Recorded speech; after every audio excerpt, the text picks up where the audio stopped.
Hello mga kalakay, magandang araw po sa ating lahat. Buti na lang ay wala nang bagyo, medyo may kunting araw na rin.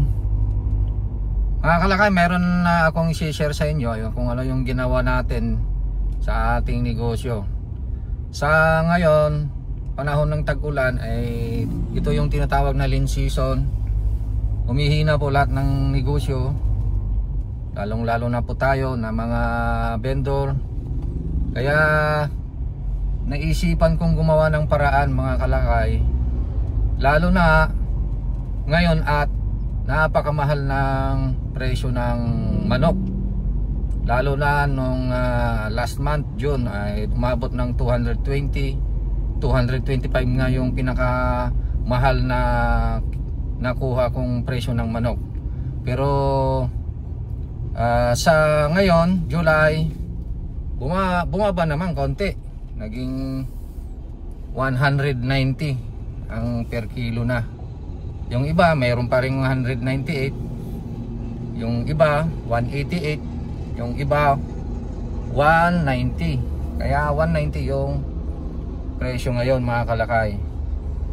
At ito nga, tag-ulan, tumumal ang benta kahit saan naman. Walang makapagsasabing malakas ngayon ang benta mga kalakay.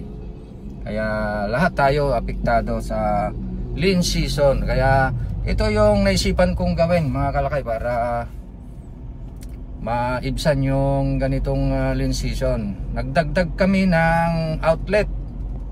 Nagdagdag kami mga kalakay, 4 yung idinagdag naming outlet. Meron kaming 4 na branch at 4 na outlet sa ngayon mga kalakay. So tingnan natin yung ilang outlet natin na madadaanan natin kasi pauwi na ako eh. Ayan, yung madadaanan lang natin. At sasabihin ko sa inyo kung ano yung magiging outcome nito. Kasi bago ka gumawa ng isang negosyo kasi mga kalakay, planuhin mo muna kung may kikitain ka. Mayroon kasi mga nagninegosyo eh, banat ka agad. Kung saan saan nila kasi nakita yung kanilang kumbaga nanggaya lang sila, hindi nila plinano. Eh karamihan eh talagang hindi nagsasucess yung negosyo kapag walang plano. Kailangan kasi sa negosyo ay may plano ka at mayroon ka rin determinasyon sa sarili. At higit sa lahat, mayroon kang kapital mga kalakay. Kung wala kang kapital, kahit may plano ka, may determinasyon ka, eh wala rin. Kaya kailangan ng puhunan mga kalakay. Sa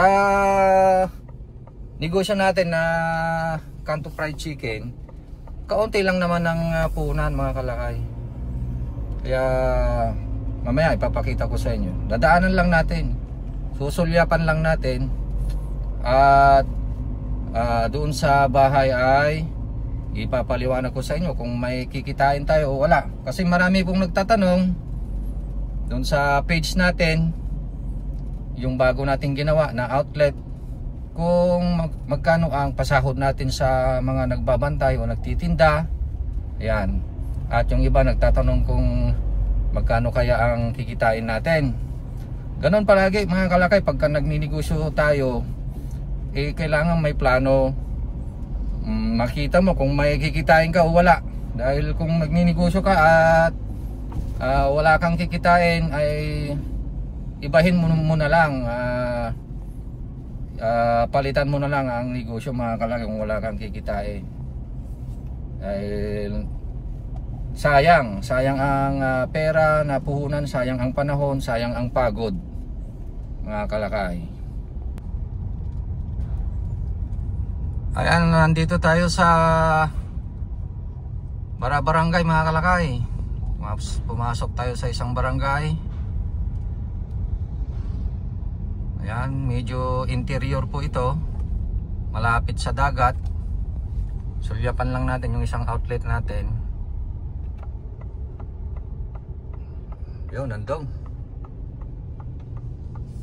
Ito yung isang outlet natin. Yung Hindi ganong nakita, no? So next time na natin i-feature. Yan.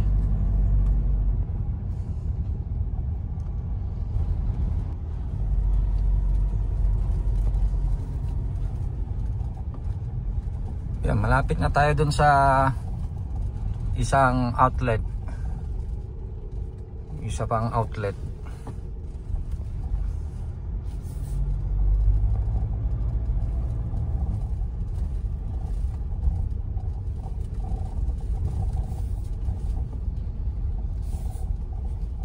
Napakasimpleng idea lang ito mga kalakay, para madagdagan yung ating kita sa negosyo. Pero pagka ito ay nag-click ay maganda rin. Ayan, ito may tindahan dito. Ito, yan. At nilagay niya doon yung ating chicken. Yun. So ganyan po yung style. Mga kalakay. Kaya ganyan, may restaurant dyan, oh. May kanting. So ibig sabihin ay naghahanap sila ng mga ulam-ulam. Ayan, so yun yung mga target natin dito sa Barangay. Yung mga tinatamad magluto, kailangan nilang bumili ng kanilang ulam. So yun yung mga target natin. Kaya naglagay tayo ng outlet dito sa Barangay.